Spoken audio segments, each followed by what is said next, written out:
estando ahí en el banco, a pesar de que ya no iba a tener ninguna alabanza, sentí de cantar esa canción. Nos habla acerca de ese amor de Dios. De tal manera amó Dios al mundo, que entregó a su Hijo unigénito para que todo aquel que en Él cree no se pierda, mas tenga vida eterna. Y justamente el mensaje que nos ocupa en esta mañana, como saben los hermanos acá, estamos haciendo un estudio secuencial, es decir, arrancamos por un capítulo y vamos progresivamente avanzando. A veces, ya sea porque se sirve la cena del Señor o hay más predicadores de lo habitual, se puede llegar a suspender el estudio, pero siempre retomamos de donde dejamos, porque el apóstol Pablo, presentando su defensa, dice: porque no he rehuido de anunciaros todo el consejo de Dios públicamente y por las plazas. Es decir, no podemos estar diciendo, bueno, este versículo vamos a no leerlo, esto otro tampoco, porque toda la palabra de Dios es sí y amén en él. El capítulo que nos ocupaba para hoy, que yo voy a hacer una introducción en otro lugar, estaba en Primera de Corintios capítulo 15, donde nos está hablando acerca de la resurrección de los muertos. Como ya lo hemos visto, hermano, la palabra de Dios va dando a conocer su verdad y Dios va revelando su plan de salvación paulativamente, a veces mediante figuras. Muchas de las festividades que Dios le encomendó al pueblo de Israel allí en su travesía por el desierto tenían como propósito indicarle una realidad de lo que Dios tenía para hacer en medio de ellos, empezando por el propio Cordero Pascual, que ese es el verdadero Cordero de Dios, como lo identificó Juan el Bautista, que quita el pecado del mundo. No era aquel animalito que todos los años era sacrificado, sino que era el verdadero Cordero de Dios, era Jesucristo. Y allí fue identificado por Juan, y cuando sus discípulos escucharon esto, Juan y Andrés, fueron y le siguieron y llamaron a sus hermanos. Así que es en esta certeza y en esta realidad de una revelación de Dios que se va dando en forma paulatina. El libro más antiguo que hay en la palabra no es en sí el libro de Génesis, me refiero al momento de ser escrito, si bien Génesis trata acerca de la creación, habla del principio, que está aún anterior a la creación, pero el primer libro escrito del que se tiene registro es el libro de Job. Y Job, allí, a pesar de mucha letra y de mucha palabra que se dice, tiene una revelación que luego la traduce en una canción, una cantante norteamericana muy afinada, Crystal Lewis, que canta aquella canción que dice: sé que mi Redentor vive y me levantará del polvo, y sé que con mis ojos he de ver a Dios. Dios, hermano, a través de su Espíritu, comienza a tirar allí pequeños anticipos de lo que Él tiene preparado para los que le aman.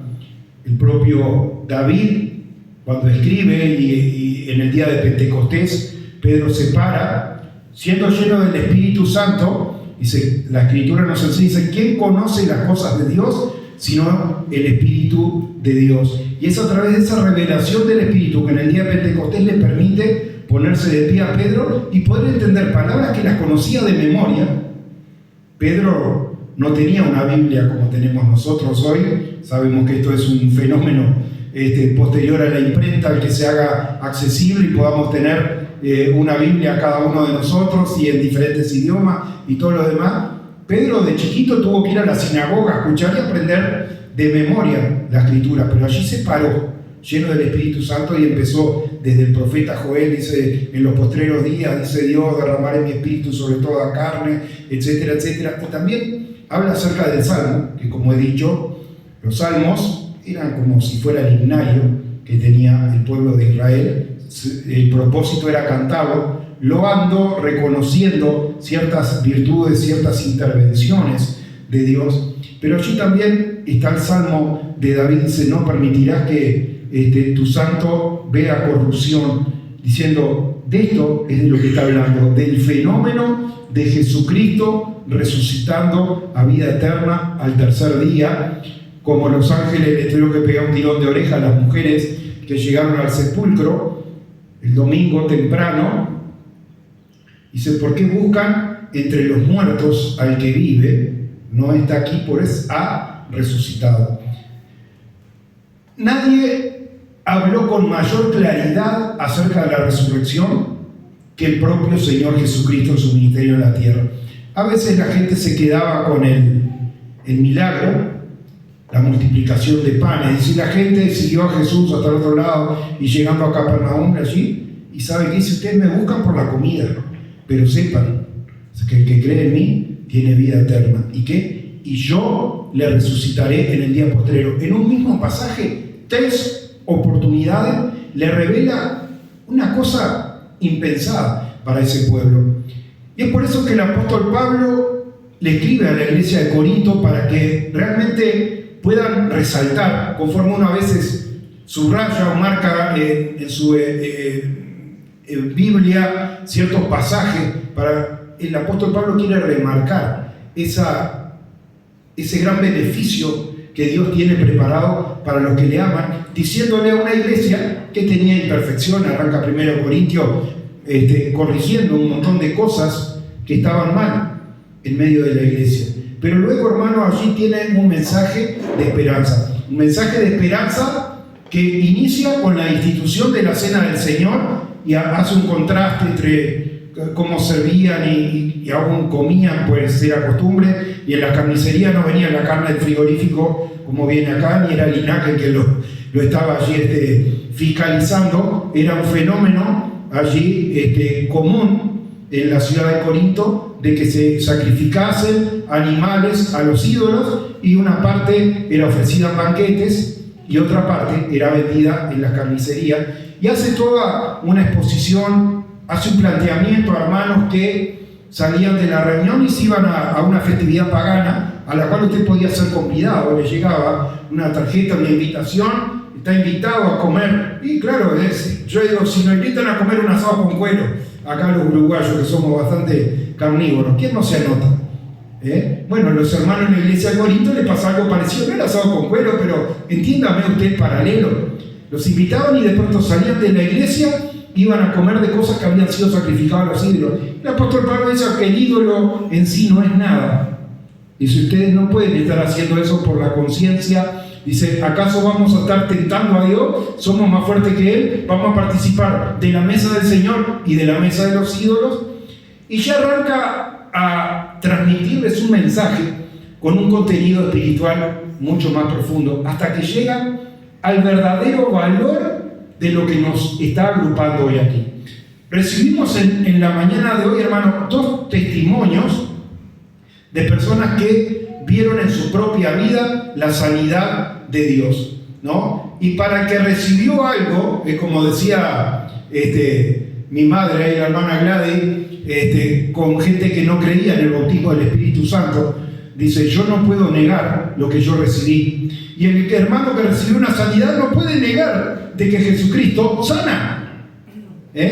Pero como dijo el pastor David, ese mismo Jesús que sanó al paralítico, también le dijo, tus pecados te son perdonados. Y aunque no sea una realidad visible a los ojos de los hombres, porque los hombres siguen con esa costumbre, yo sabe que no soy de hacer chistes a través del púlpito, pero un humorista argentino nos contó un chiste que aplica para los hermanos de la iglesia. La Tricina un día fue allá al negocio que tenía mi padre, dice, le dijeron, cuenten un chiste, dice, va un hombre al médico y dice, ¿qué tengo? Dice que me toco la cabeza y me duele, me toco el pecho y me duele, me toco la pierna y me duele. Le dice, tiene el dedo quebrado. ¿Y sabe qué? Los creyentes a veces tienen ese problema. El problema no está en el dedo. Está en el dedo de mirar la paja en el ojo ajeno. Está en el mirar al hermano y estar juzgando. Pero esa persona que nosotros de pronto la vemos, como usted me puede ver y me puede allí desde el punto de vista humano ver con un montón de imperfecciones. ¿Sabe qué? El Señor me ve diferente. No me ve diferente porque yo sea mejor, porque sea bueno o algo, porque Jesucristo murió y en su resurrección implantó su justicia en mi vida. La justicia que le correspondía a Él, y clavó en la cruz del Calvario, dice, el acta que nos era contraria. Así que, hermano, hay una realidad que Dios ha hecho, y el que realmente ha entendido esa obra de Dios no puede estar con el dedo apuntando a nadie, porque, hermano, es el Señor el que justifica. Es el Señor el que nos está salvando a través de esa gracia. Ayer el pastor Renzo trajo en la iglesia de Juan Lacase un mensaje allí basado en Romanos capítulo 4, si no recuerdo mal, ¿no? Acerca del que trabaja. Dice, al que trabaja, dice, no se le cuenta como gracia el trabajo, sino como deuda. Es decir, cuando yo estoy trabajando para alguien, el que me contrató a mí, se está generando una deuda por el trabajo que yo hago, pero con la gracia no pasa así. Entonces, hermano, la salvación no es por un trabajo, no es por una obra que nosotros hacemos, no es por el obrar, hacer esto, aquello. Sí, nosotros, hermanos, debemos andar en vida nueva. No estamos diciendo lo contrario, pero estamos diciendo que en ninguna manera, hermano, nos va a justificar el conocer. Dice, la ley fue dada, dice, santa, justa y buena, dice el apóstol Pablo, y estamos totalmente de acuerdo, pero la ley no puede justificar a nadie. Lo único que hace es mostrarle cuál es su problema. Igual que usted en la época de la pandemia podía hacerse un test, ¿tá? Puede ponerse el termómetro bajo el brazo y el termómetro le muestra si tiene 37 y algo, 38, usted está bien. Si tiene 40 está gripado, pero por más termómetro que se ponga, no puede ser sanado. El termómetro no sana, la ley no sana, le muestra nomás que hay algo que está mal en su vida. Y fueron dados, hermanos, esos parámetros para que nosotros lo tengamos allí como una guía. Pero la salvación, hermano, es un regalo de Dios. Es un regalo de Dios de que en su inmensa bondad y sabiduría, desde antes de la fundación del mundo, Él nos eligió. Y a su momento, hermano, Él nos llamó. Llama a cada uno, hermano, en momentos distintos. A unos tenemos el beneficio de ser llamados desde que somos niños, haber nacido en el camino del Señor. A otros siendo mayores, a otros, como le pasó a aquel crucificado junto a Jesús en sus últimos momentos allí, un hombre que no tuvo oportunidad de bajar, de dar los diezmos o donar lo que le quedaba para la iglesia de Jerusalén, que se estaba allí a punto de formar. Jesús dijo, dejaré establecida mi iglesia. No se bautizó, no hizo nada. ¿Qué hizo? Recibió y creyó en el nombre de Jesucristo. Y como dice Juan, en el Evangelio de Juan, dice, a los que creen en su nombre, les dio potestad de ser hechos hijos de Dios. Hermano, un milagro asombroso. ¿Y qué consecuencias o qué beneficios acarrean el ser hechos hijos de Dios? Justamente lo que el apóstol Pablo le transmite allí a través del capítulo 15 a los Corintios, Primera de Corintios capítulo 15, y le dice, hermano, porque tal vez como hoy se habló de distintos milagros, y yo reitero, creemos en un Dios que sana, pero también creemos en un Dios que salva y que transforma, y una cosa no quita la otra. Pero al pasar de los años, hermano, con pena, he visto personas que se han acercado a la casa de Dios porque están en medio de una enfermedad, y habiendo sido Dios bueno, interviniendo en su vida y sanándolo, un día se fueron y se olvidaron de lo que el Señor había hecho. ¿Es algo nuevo? No. ¿Jesús un día nos sanó 10 leprosos? Dígame, había 10 leprosos y Jesús dijo, id y mostrar a los sacerdotes como mandaba la ley. El sacerdote era el ente oficial que podía declarar a una persona limpia o no. igual que cuando hubo la pandemia, ¿no? Si a usted le diagnosticaban, dicen, no, usted está en cuarentena por tanto tiempo y usted podía ser acusado de un delito si usted salía teniendo que estar confinado allí por un determinado tiempo, como le había indicado el médico.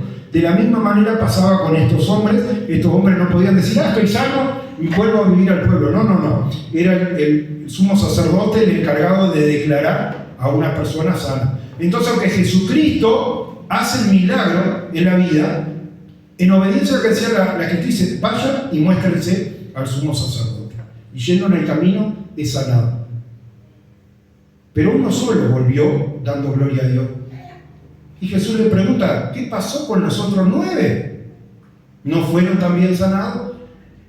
Pasa lo mismo, hermano, en las iglesias. Las personas llegan, creen en que Dios interviene, de que Dios sana. Creo que mi señora compartió en el grupo una predicación que yo le pasé, que rescaté de la página de la iglesia que tenemos en YouTube, de un evangelista, creo que inglés, muy renombrado en su momento, que Dios lo acompañó, hizo un montón de milagros a través de campañas, a través de su vida, ¿no? Y fue uno de los pilares allí que, junto al pastor Reinaldo Gómez de la Iglesia Cristo la Respuesta, allá a principios de los 70, levantan un mover, hermano, en el cual yo recuerdo allí en el tabernáculo que había allí en Burger propio, colgado en el fondo, había todo tipo de muletas y sillas de rueda plegables y plegadas y un montón de cosas,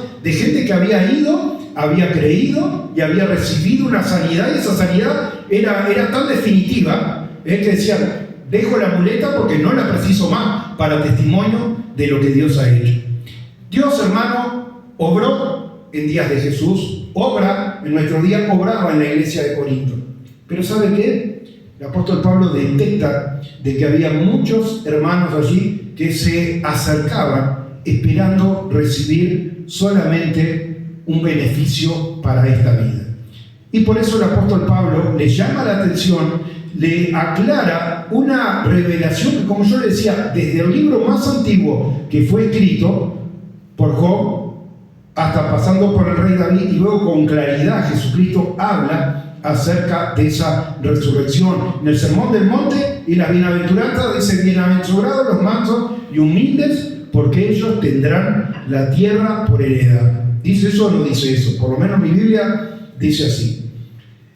Entonces, es esa realidad, hermano, de una resurrección que el apóstol Pablo le transmite a la iglesia. Y lo dice en un término poco corriente para nuestro vocabulario. Sabemos que el vocabulario se va actualizando, se van incorporando palabras y hay otras que van cayendo en desuso. Casi todos usamos la traducción de Reina Valera, que es del año 60 aproximadamente, y allí en esa traducción el apóstol Pablo dice, si solamente en esta vida esperamos en Dios, somos los más dignos de conmiseración. ¿Qué quiere decir? Le tengo que tener lástima, dice el apóstol Pablo, si su esperanza está solamente en que Dios lo puede ayudar sanándolo de una dolencia, de que Dios lo puede ayudar a través de una necesidad económica que tenga, supliéndole esa necesidad. Y si el Señor, hermano, Él es rico, Él es dueño de todas las cosas, y no ponemos en duda su capacidad para salvarnos. Pero, hermano, ha hecho un milagro.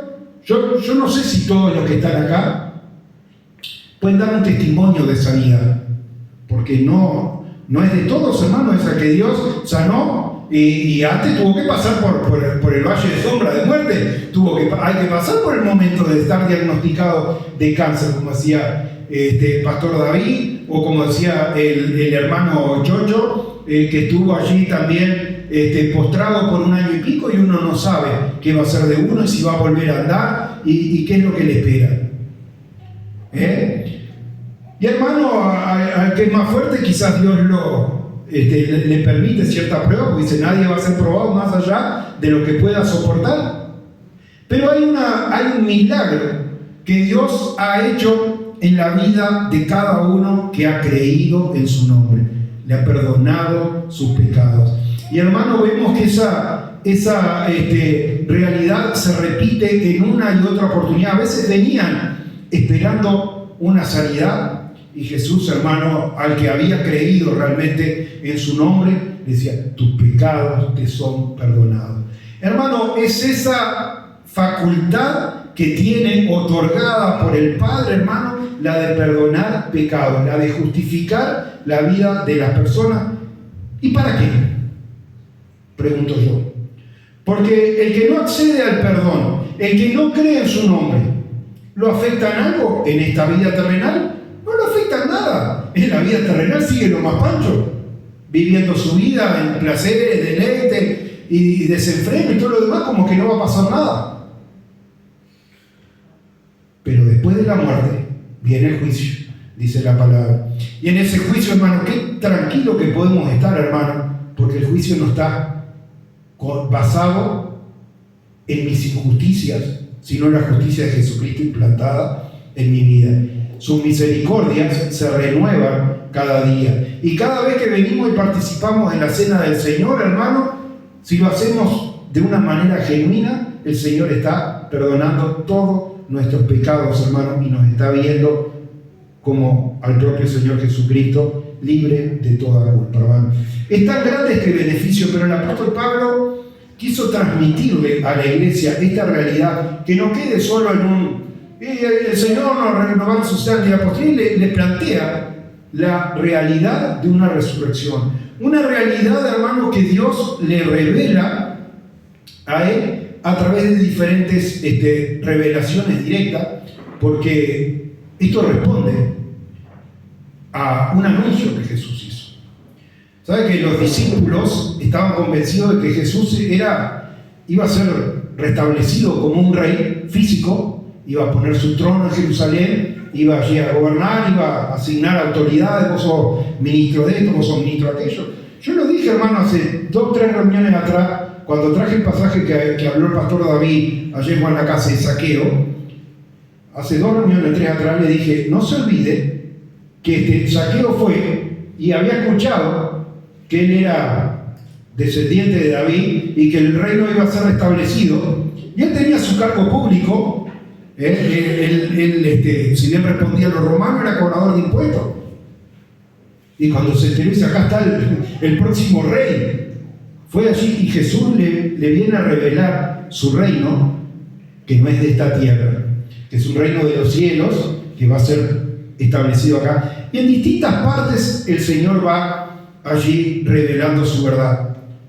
Yo, hermano, no quiero que, como dice el apóstol Pablo, que ni por mi comida ni por mi bebida se pierda algo. Entonces el apóstol Pablo, cuando iba, que creía que comer carne era perjudicial, el apóstol Pablo se abstenía de comer carne, aunque en privado supiera que no había nada de malo. Si nosotros hemos crecido espiritualmente, hermano, no vamos a estar siendo tropiezo a nadie para que el que es débil en la fe se aparte a causa de la libertad que nosotros entendemos que tenemos.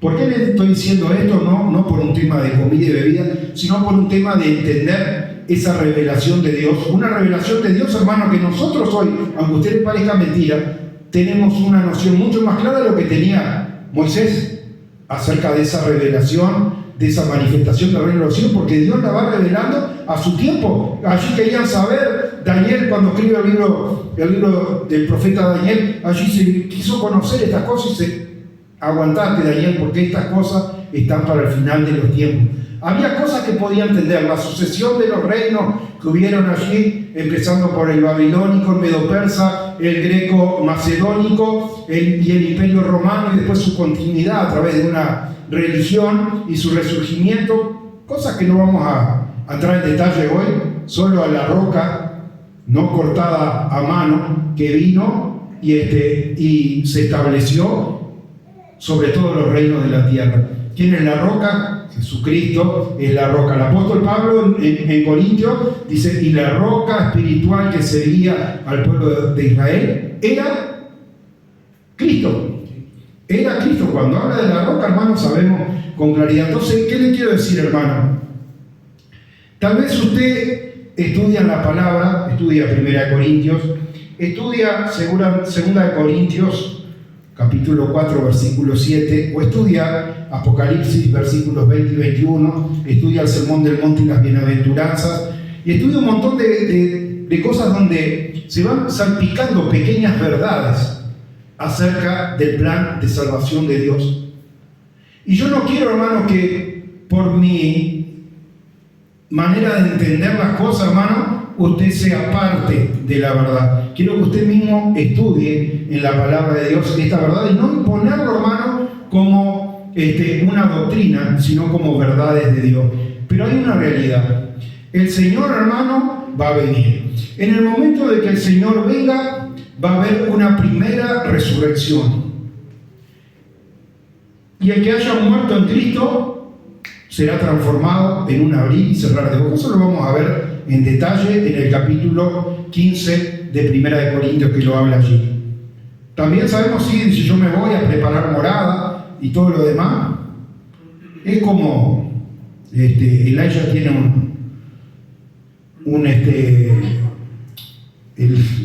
Elijah tiene un cuñado en Montevideo que le fue a preparar a Montevideo un dinosaurio de madera, porque trabaja en un torno, un tío.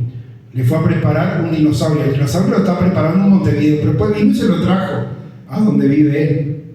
Quiero decir, hermano, que el Señor está preparando morada en los cielos, pero va a descender esa Jerusalén celestial, no a esta tierra, no a estos cielos que nosotros vemos, porque el cielo y la tierra que conocemos van a pasar, y va a haber cielos nuevos y va a haber tierra nueva. Yo no sé, después de los 1000 años, qué es lo que Dios tiene preparado para nosotros, pero les sé decir que los que participen de la primera resurrección van a reinar con Cristo 1000 años. Y los que se han transformado van a reinar con Cristo por 1000 años. El resto de los muertos, la segunda resurrección, no va a ocurrir hasta pasada los 1000 años. Eso enseña la palabra. Detalle más, detalle menos, capaz que usted dice, yo esto lo entiendo distinto. No nos vamos a pelear, hermano, porque usted entienda la cosa de una manera y yo la entienda de otra. Lo importante de todo esto, hermano, es saber de que el Padre nos ama y nos está preparando una morada. Y que hay un lugar, hermano, para nosotros en esa Jerusalén celestial para la vida de cada uno de los que han creído. Y hoy yo quiero, antes de entrar de lleno al capítulo 15, y no nos va de tiempo, así que no lo vamos a hacer hoy, leer unos versículos que leí ayer en 2 de Corintios capítulo 4, versículo 6. Viene hablando acerca del ministerio del nuevo pacto, etcétera, etcétera, cómo Dios lo llamó, bla, bla, bla, bla. Pero no es lo que nos ocupa hoy, por eso arranco el versículo 6. Recuerde que la subdivisión de versículos y de capítulos no es algo que hizo el apóstol Pablo. El apóstol Pablo no dividió la carta, la dividiría, no sé si era un pergamino, si eran hojas, cuando se acababa el renglón pasaba para la carilla siguiente. ¿Tá? La subdivisión de capítulos y versículos ocurrió en 2 etapas distintas y es algo mucho más reciente, y por eso, hermano, no me mire mal si yo no le arranco a leer del versículo 7 porque usted tiene el título ahí, le arranco al versículo 6 porque viene tratando un tema. Y como yo he dicho, si uno agarra una carta, agarra un mensaje y solo lee una parte, puede estar tomando totalmente distorsionado lo que la palabra de Dios dice. Entonces quiero arrancar del versículo 6. Dice, porque Dios, que mandó que de las tinieblas resplandeciese la luz, es el que resplandeció en nuestros corazones. El apóstol Pablo está haciendo un contraste, hermano, con la creación, hermano, con el poder, porque, como he dicho incansablemente, el Señor no agarró allí un ángel, un arcángel con una retroexcavadora gigante y empezó a trabajar y a darle forma a las cosas. El Señor dijo y fue hecho. Dice, por la palabra de Dios fueron creados los cielos y la tierra. Y esa palabra de Dios, hermano, dijo, sea la luz, y la luz resplandeció. Tan grande como podemos entender este milagro, es el milagro que Dios opera, hermano, en el corazón de la persona cuando cree y pasa de muerte a vida. El apóstol Pablo era un religioso, no tenía la salvación de Dios. Era un religioso más, sabía mucho mejor que yo los mandamientos, las escrituras, seguramente se podía parar y recitarle el Pentateuco de principio a fin. Pero el conocimiento envanece, el amor edifica. Y en ese, a pesar de estar con el conocimiento, tenía carta de religiosos más errados que él todavía, autorizándolo a perseguir a los que habían creído en Cristo, que era el Hijo de Dios, que había resucitado. Y a esos creyentes iba y arrastraba, los sacaba de las casas, los sacaba de los lugares de reunión y lo arrastraba hasta la cárcel y tenía todas las facultades para hacerlo. Pero un día, la luz de Cristo resplandeció sobre su vida en el camino a Damasco. Dice, es esa luz de Cristo, es ese poder transformador, hermano, que resplandeció en nuestros corazones para la iluminación del conocimiento de la gloria de Dios a través de la faz de Jesucristo. De entender, hermano, como yo digo, nosotros no armamos, hay iglesias que arman un pesebre y todo lo demás.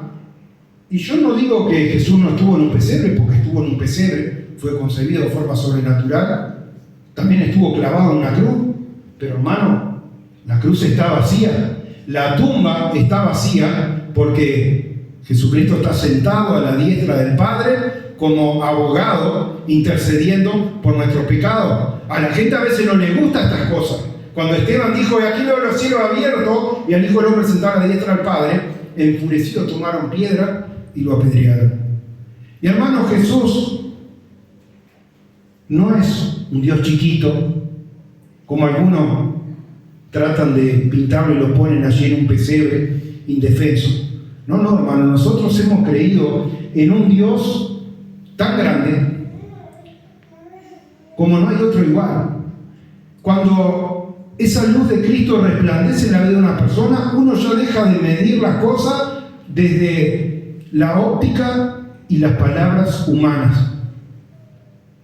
Y uno de los que había entendido esta realidad, porque había, como usted va al liceo, va a la escuela, va a la universidad, y hay distintos niveles, y aún dentro de las mismas clases, cuando llega a sexto año, en la escuela también están los abanderados, por lo menos los de antes eran por, ahora los votan, ¿no?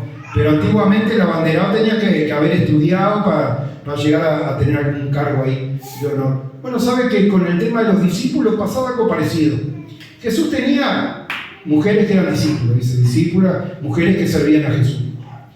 Había por lo menos 70 discípulos adicionales a los 12, porque cuando los envía a predicar de 2 en 2, mandó a 12 y luego mandó a otros 70. Así que había un grupo de 70, había un grupo de 12 y aún dentro del grupo de 12 había un grupo de 3, Pedro, Jacobo y Juan, a los cuales les permitió ver otras cosas que los demás no pudieron ver: la resurrección de la hija de Jairo, la transfiguración, etcétera, etcétera. Y uno de ellos, Juan, cuando escribe el Evangelio, no arranca como el amado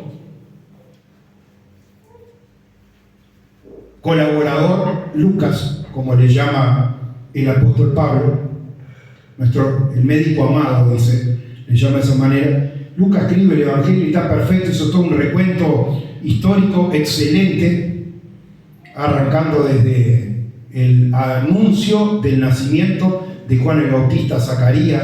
Arrancó 30 y pico de años anterior al ministerio de Jesús con cómo se fueron dando las cosas, y una bendición. Hoy tenemos el relato, pero el apóstol Juan estaba para aquel momento. Luego Lucas evidentemente también progresó en el Evangelio, y es de los pocos que el apóstol Pablo le llama colaborador.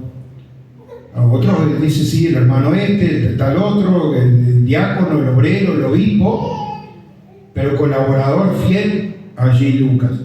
Sin embargo, es Juan el que escribe el Evangelio, y escribe en una óptica totalmente espiritual. Desde el principio era el Verbo, y el Verbo era con Dios, y el Verbo era Dios. Vimos su gloria como la del unigénito Hijo de Dios, lleno de gracia, de amor, de bondad. Hermano, toda esa realidad de la cual habla Juan no la aprendió de la multiplicación de panes no la aprendió de una sanidad cualquiera o de ver a Jesús caminando en el mar. Es una realidad, hermano, que a través del Espíritu pudo alcanzar a percibir. Y el apóstol Pablo, hermano, estaba en esta misma realidad. Dice, pero tenemos este tesoro en vasos de barro. ¿Cuál es el vaso de barro? El cuerpo. En este cuerpo, un vaso de barro, hermano, que sabe que está compuesto en su mayoría por carbono y del polvo hemos venido y al polvo volveremos. Tenemos ese tesoro en vaso de barro. Para que la excelencia del poder sea Dios y no de nosotros. Es Dios, hermano, el que salva, es Dios el que sana, es Dios el que habla a nuestra vida, es Dios el que está obrando a través de los instrumentos que Él va levantando allí. Que estamos, y yo le decía, hermano, a veces tenemos la percepción, como capaz que lo mire y dice, sí, este no tiene problemas, este no tiene dolencias, este no tiene tal otra cosa. Y hermano, me daba cuenta en la vida del apóstol Pablo, leyendo acá el versículo 8, cuántas cosas le aquejaban a él. De hecho, dolencias en cuanto a la carne, como dice el aguijón en la carne, dice algo tan doloroso que en 3 oportunidades diferentes le había pedido al Señor, Señor, sáname. Un hombre, hermano, lleno del poder de Dios para sanar, para hacer milagros como era el apóstol Pablo, y sin embargo su propia vida Dios había permitido perfeccionarlo a través de la debilidad de su cuerpo. Y hermano, acá nos refleja esta realidad. Estamos atribulados. Estar atribulado es estar rodeado de problemas. Estamos atribulados en todos, mas no angustiados, en apuros, mas no desesperados. Apuro, hermano, cuando sí, en dificultades, en escasez, cuando tenemos, se nos vence la cuenta, se nos vence esto, se nos vence aquello. A veces surgen problemas y cosas que escapan a los planes que nosotros teníamos. Pero hermano, qué bueno es poder venir y descansar a los pies de Jesucristo, de que, hermano, mirad las aves del campo, mirad los lirios del campo, no hilan, y sin embargo ni Salomón pudo vestirse de esa manera. Cuando podemos venir, hermano, y dejar todas nuestras cargas a los pies de la cruz de Jesucristo y estar con nuestra mirada puesta como viendo al Omnipotente. Llevando en el cuerpo siempre por todas partes la muerte de Jesús, para que también la vida de Jesús se manifieste en nuestros cuerpos. Porque nosotros que vivimos siempre estamos entregados a muerte por causa de Jesús, para que también la vida de Jesús se manifieste en nuestra carne mortal. Es decir, hermano, los que estamos vivos sabemos que si el Señor no viene antes y somos transformados en abrir y cerrar de ojos, solo hay una cosa segura, es que vamos a morir en algún momento. Si el Señor no viene antes, esa es una realidad. De manera que la muerte actúa en nosotros. Está hablando de su equipo evangelístico, ¿no? Porque venía hablando de los ministros del nuevo pacto. Dice, y en vosotros la vida. Porque sufrían un montón de amenazas y cosas que tal vez para el que era un simple oyente en la congregación estaba mucho más ajeno a estas cosas. Ajenos a problemas también, porque usted sabe si el Señor le revela y dice, vente a Macedonia que te precisamos, como ocurrió en el segundo viaje misionero. ¿Y con qué plata? Pero el Señor, Jehová Jireh, el Señor proveerá. Pero hermano, ciertamente, humanamente, es una dificultad, que el Señor ya previó, y desde el momento que mandó a los discípulos a predicar de Dondón, le dijo, no lleven alforja y no lleven bordón. No dice hoy en español a nosotros modernos, vayan sin la billetera y sin el monedero, vayan sin la tarjeta de débito, confiando en la intervención de Dios poderoso para suplir sus necesidades. Versículo 13, donde vamos a terminar en esta mañana. Pero teniendo el mismo espíritu de fe, conforme a lo que está escrito, creí, por lo cual hablé, nosotros también creemos, por lo cual también hablamos. Es decir, hermano, más allá de la distancia que uno puede ver en aquel equipo evangelístico que tenía el apóstol Pablo, hay un mensaje en común para la iglesia también. El haber recibido de fe este beneficio de parte de Dios, un beneficio, hermano, que no podemos quedar callados, sino que tenemos que transmitir a otro. ¿Creyó? Bueno, hermano, hable conforme a su medida de fe.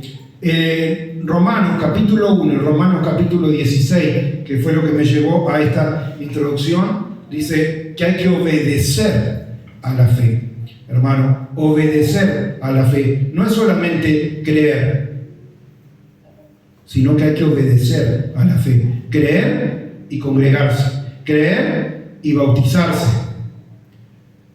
creer y dar testimonio de lo que hemos creído. Y si estamos en medio de la enfermedad, saber de que el Señor nos puede levantar. Y si el Señor, hermano, no nos levanta la enfermedad, tenga por cierto, hermano, que en el día postrero Él nos va a resucitar, como dijo allí la hermana de Lázaro.